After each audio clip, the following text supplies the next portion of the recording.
Hello everybody and welcome. In this video I'm going to show you how to change ear tips for your earbuds AirPods Pro.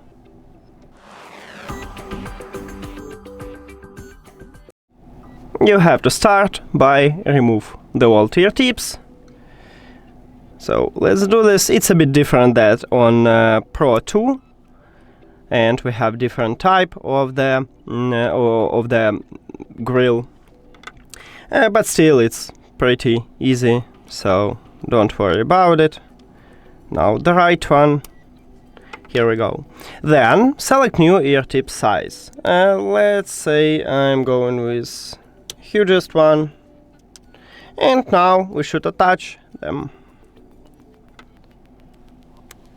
Here we go. And the right one. And that's it. Thank you for watching this video. If you found it helpful, please consider subscribing to channel and leave the like on the video. See you later!